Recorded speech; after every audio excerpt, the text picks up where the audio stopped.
Welcome dear rockets, कैसे हैं आप सभी। तो आज हम देखने वाले हैं टेंस। मूवी की शुरुआत 12 बच्चों से होती है जो सभी एक दूसरे के बहुत ही अच्छे दोस्त हैं। एक साथ घूमना फिरना उन्हें बहुत ज्यादा पसंद है और सभी 18 साल के कम के हैं, लेकिन उन्हें खुद को साबित करने का काफी ज्यादा शौक है कि वो अब बच्चे नहीं रहे, बड़े हो चुके हैं। मतलब कि बड़ों वाले काम करके भी वो खुद को साबित कर सकते हैं। लेकिन उनका ये शौक उन्हें किस मुसीबत में डालेगा वो तो आगे पता चल जाएगा आपको। तब उन दोस्तों में मीना नाम की एक लड़की कहती है, दोस्तों दोस्तों क्या तुम्हें पता है मेरी दादी के गांव में एक कहानी है जो बहुत ही मशहूर है। वहाँ के लोगों का मानना है कि गांव में एक कुआं है जो कि भूतिया कुआं कहलाता है। वहाँ जो भी जाता है ना, कुएं के अंदर का भूत उन्हें अंदर घसीट लेता है। उसके बाद उनका क्या होता है आज तक किसी को पता नहीं चला। जिन्हें भी भूत कुएं में डालता है वो कभी लौट कर वापस नहीं आते। ये सुनकर दोस्तों सभी घबरा जाते हैं, लेकिन जो चीज जितनी खतरनाक हो उसे करने में मजा ही कुछ और होता है। इसलिए सारे बच्चे डिसाइड करते हैं कि हम उस कुएं को देखने मीना के गांव जरूर जाएंगे। पर हाँ, हमारे पेरेंट्स को इसके बारे में कभी पता नहीं चलना चाहिए। इसलिए दोस्तों वो सोचते हैं कि हमें कोई तरीका निकलना पड़ेगा मीना के गांव जाने का। अगले दिन सारे के सारे दोस्त जैसे ही स्कूल आते हैं, उनकी टीचर उन्हें क्लास वर्क देकर चुपके से फोन पर बातें करने लगती है। एंड इसी मौके का फायदा उठाकर एक के बाद एक 12 बच्चे कहने लग जाते हैं कि मैम हमें बाथरूम जाना है। अब क्योंकि देखिए टीचर तो फोन में मग्न थी और कोई उसे बात करते हुए डिस्टर्ब ना करे, इसलिए वो सारे 12 बच्चों को जाने की परमिशन दे देती है बाथरूम। कमाल है यार, बहुत ही खतरनाक टीचर है। वैसे आपकी भी कभी कोई ऐसी टीचर रही थी क्या, बताइए। अब सभी 12 दोस्त बाथरूम में आकर कपड़े चेंज कर लेते हैं और बाथरूम की खिड़की से स्कूल के बाहर चले जाते हैं दोस्तों चुपचाप। वहाँ पर उन्हें सीसीटीवी लगा हुआ मिलता है, इसलिए एक दोस्त अपनी शर्ट से उस कैमरे को बंद कर देता है और उसके बाद सारे बच्चे स्कूल से भाग जाते हैं ताकि मीना के गाँव जा पाए। उन्हें इस बात की कोई फिक्र नहीं होती कि अगर उनके पेरेंट्स को पता चला तो उनका क्या हाल होगा। तो दोस्तों अब जैसे ये सारे बच्चे स्कूल के गेट से बाहर आते हैं, उन्हें आकाश नाम का एक स्टूडेंट दिखाई देता है जो कि आज स्कूल आने में थोड़ा लेट हो गया था। उसे देखकर ये सभी परेशान हो जाते हैं कि यार ये कहां से आ टपका यहाँ पर, हमारा काम खराब कर दिया इसने, कहीं हमारी शिकायत टीचर से ना कर दे। लेकिन दोस्तों तब सभी आखिरी में ये फैसला करते हैं कि हम आकाश को भी अपने साथ लेकर जाएंगे। वैसे भी हमारे भारी बैग्स उठाने के लिए कोई तो चाहिए होगा, तो ये आकाश हमारा काम कर देगा, ऐसा दोस्तों ये सारे सोचते हैं। वैसे आकाश की बात की जाए तो वो बेचारा बहुत ही शरीफ बच्चा है, साथ ही साथ अनाथ भी है बेचारा।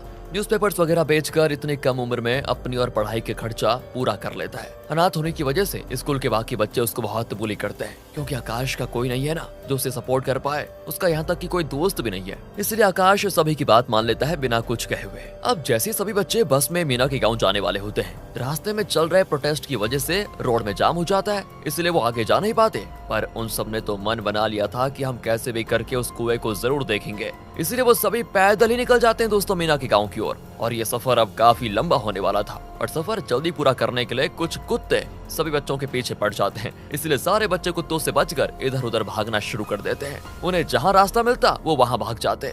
बहुत दूर आने के बाद जब कुत्तों से उनका पीछा छूट जाता है, तब उन्हें पता चलता है कि हम तो किसी और रास्ते आ गए हैं और यहाँ से मीना का गांव किस तरफ है उन्हें ये पता नहीं चल पाता। दोस्तों उन्हें ये समझ में आ गया था कि उन्होंने बहुत बड़ी गलती कर दी है, साथ ही उनके फोन में नेटवर्क भी नहीं होता। इस चीज से सारे डर भी जाते हैं और परेशान भी हो जाते हैं। अब सभी आकाश को ब्लेम करते हैं कि सब इसकी वजह से हुआ पनौती कहीं का। पर दोस्तों यहाँ सारा नाम की एक लड़की सभी को चुप करा देती है कि ऐसा नहीं है, बेचारा खुद हमारी वजह से यहाँ फंसा है, ऊपर से हम उसे ब्लेम कर रहे हैं, ये अच्छा नहीं है। अब दूसरी ओर काफी देर से बच्चों के न आने पर टीचर और प्रिंसिपल परेशान हो जाते हैं कि सभी बच्चे आखिर गए कहाँ। बच्चों के पेरेंट्स को बुलाया जाता है, उन्हें भी सारी चीजें बताई जाती है। अब पेरेंट्स तो जाहिर सी बात है स्कूल वालों पर ही चिल्लाएंगे कि भाई आपके हवाले करे थे बच्चे, कहाँ भेज दिया आपने, इतनी लापरवाही, वो भी एक बच्चा नहीं 12 बच्चे भाग गए, ऐसे कैसे, और किसी को कानो कान खबर नहीं। यहाँ तक कि दोस्तों पुलिस को भी बुला लिया जाता है जो बच्चों को ढूंढने का काम शुरू कर देती है। दूसरी तरफ सारे बच्चे एक गेम खेलने का डिसाइड करते हैं कि हम सब अपनी आंखों पर पट्टी बांधकर वो भागने वाला गेम खेलेंगे 90 सेकंड्स तक, और 90 सेकंड्स तक फोन में गाना बजता रहेगा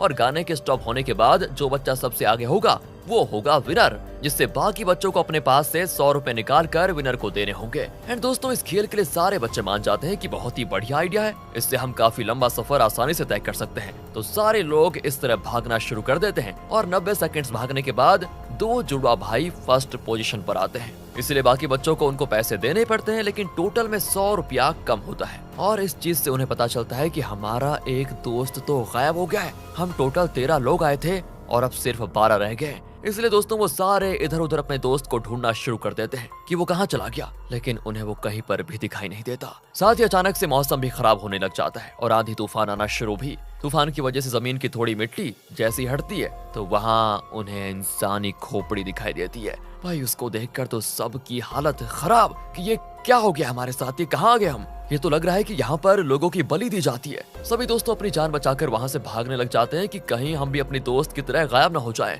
लेकिन इसी भागा दौड़ी में उनका एक और दोस्त गायब हो जाता है। किसी को कुछ समझ में नहीं आता कि आखिर ये सब हो क्या रहा है, हमारे दोस्त कहाँ गायब हो रहे हैं, उन्हें कौन गायब कर रहा है, कुछ पता नहीं इनको। अब इनको समझ में आ गया है कि खुद को इतना बड़ा होशियार समझकर इन्होंने कितनी बड़ी गलती कर दी। अब यहाँ इन्हें कौन बचाएगा वो तो भगवान ही जाने। यहाँ सारे बच्चे परेशान हो गए होते हैं कि दोस्तों तभी उन्हें भाग्य से एक आदमी दिखाई देता है। सभी तुरंत उसके पास जाते हैं और कहते हैं कि अंकल अंकल प्लीज हमें बचा लो, हम यहाँ पर फंस चुके हैं और हमारे 2 दोस्त भी गायब हो गए पता नहीं कहाँ। लेकिन वो आदमी वो तो दोस्तों अपनी ही धुन में मस्त होता है, उसे बच्चों की कोई बात समझ ही नहीं आती।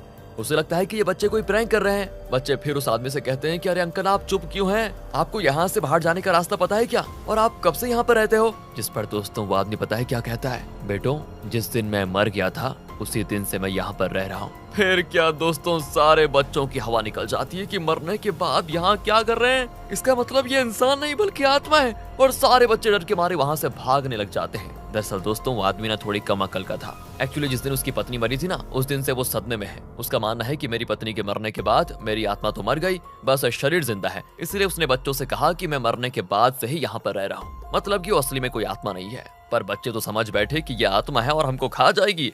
इधर सारे बच्चे भागते भागते काफी ज्यादा थक चुके होते हैं, इसलिए सभी एक जगह पर रुककर थोड़ा पानी वगैरह पीते हैं। लेकिन तभी अचानक से फिर एक और दोस्त गायब हो जाता है। सभी ब्लैंक हो जाते हैं कि भगवान ये हो क्या रहा है, कैसे पॉसिबल हो सकता है ये। एक पल में तो हम सब साथ होते हैं और अगले ही पल हम में से कोई एक गायब हो जाता है। कहाँ? जरूर ये जगह लगता है कोई भूतिया जगह है और यहाँ कोई भूत अपनी शक्तियों की मदद से हमारे दोस्तों को गायब कर रहा है। तभी आगे बढ़ते हुए उनको एक बड़ा सा सांप दिखाई देता है और उस सांप के पेट को देखकर ऐसा लग रहा था कि इसने अभी अभी किसी को निगला है। बच्चों को तो लग रहा होता है कि कहीं ऐसा तो नहीं कि इस सांप ने हमारे दोस्त को निगल लिया हो। तो वो सारे बच्चे मिलकर उस सांप को मार डालते हैं और उसे मारने के बाद उसका पेट चीर कर देखते हैं अंदर क्या है। तो अंदर एक बकरी निकलती है जिसको सांप ने थोड़ी देर पहले निकल लिया था। लेकिन दोस्तों वो बकरी मर चुकी थी, पर हाँ उसके पेट में पल रहा बच्चा अभी तक जिंदा होता है। तो सारे दोस्त तुरंत बकरी के अंदर से बच्चे को बाहर निकालते हैं जो कि पूरी तरह से सेफ होता है। उसको देखकर उन्हें खुशी महसूस होती है कि चलो कुछ तो बढ़िया हुआ।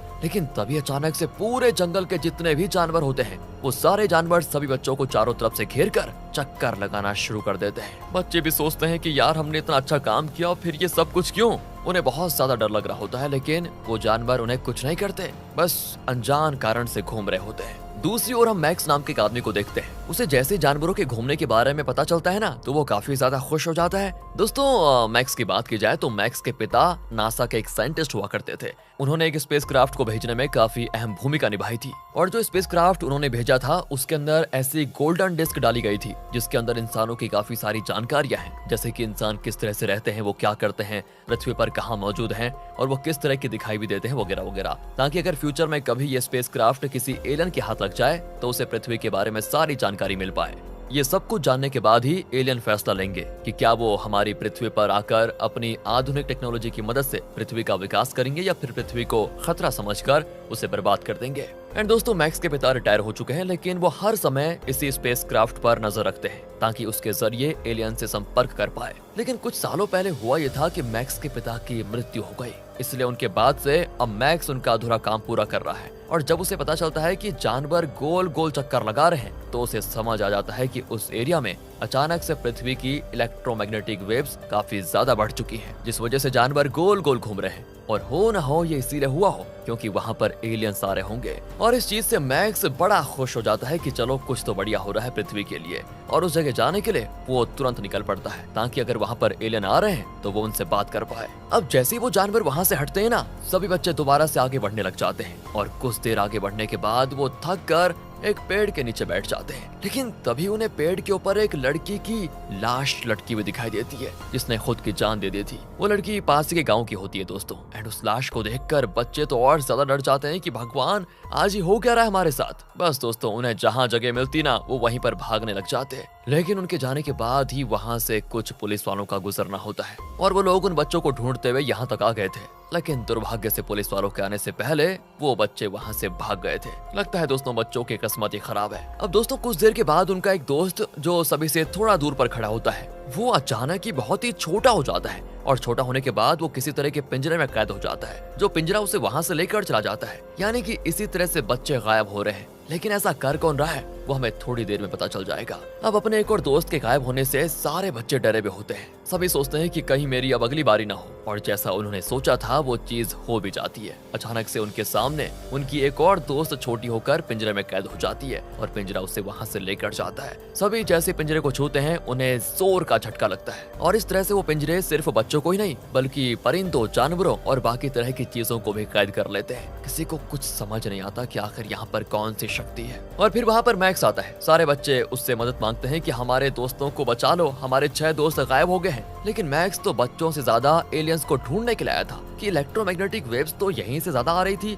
तो एलियन को भी यही होना चाहिए। तभी वहाँ पर एक एलियन स्पेसशिप आ जाता है दोस्तों जो कि बहुत बड़ा और खतरनाक लग रहा था। उसको देखकर मैक्स की खुशी का ठिकाना रहता ही नहीं। सोचता है कि बस आज मेरे और मेरे पिता का सपना पूरा हो गया, हमने एलियन से कांटेक्ट कर लिया है। एंड वो एलियन से बात करने की कोशिश करता है ताकि पता कर सके कि बच्चों को गायब करने में उनका हाथ है या नहीं। तब उसे पता चलता है कि हाँ इसके पीछे तो एलियन ही है। एलियन स्पेसशिप ने ही इन 6 बच्चों को कैद कर लिया था। उसी के साथ साथ हर तरह के जानवर और परिंदों को भी कैद किया ताकि उन पर रिसर्च कर सके। उसके बाद वो डिसाइड करेंगे कि इंसानों की आगे चलकर मदद करनी चाहिए या फिर उनको मारना चाहिए। तो अब ये सारे बच्चे मैक्स से विनती करते हैं कि प्लीज हमारे दोस्तों को इन एलियन से बचा लो। और तब उनके कहने पर मैक्स एलियन स्पेसशिप से दोबारा बात करने की कोशिश करता है कि क्या वो बच्चों को छोड़ेंगे कि नहीं। तब उससे जवाब मिलता है कि उनका काम एक बच्चे से भी हो जाएगा। तो अगर कोई बच्चा खुद से आना चाहता है तो इसके बदले 6 बच्चों को छोड़ दिया जाएगा। अब ये जानकर ये सभी दोस्त घबरा जाते हैं कि उन 6 के बदले कौन जाएगा एलियन के पास। कोई भी जल्दी से इसके लिए तैयार नहीं होता दोस्तों।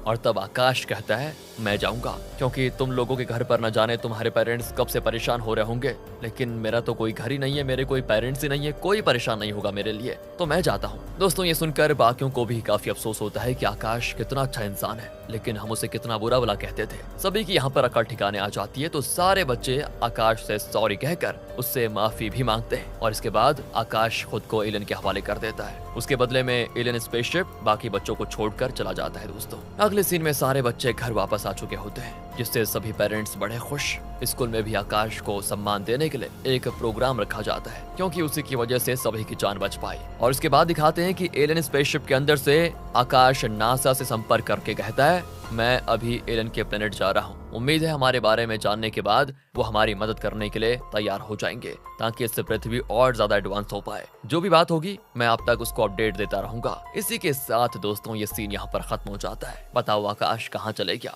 वेल अगर आपको वीडियो अच्छी लगी हो, स्टोरी अच्छी लगी हो, एक्सप्लेनेशन अच्छा लगा हो तो लाइक कीजिए ना, चैनल को सब्सक्राइब। मिलते हैं आपसे अगली वीडियो में, ध्यान रखेगा अपना and finally thanks for watching.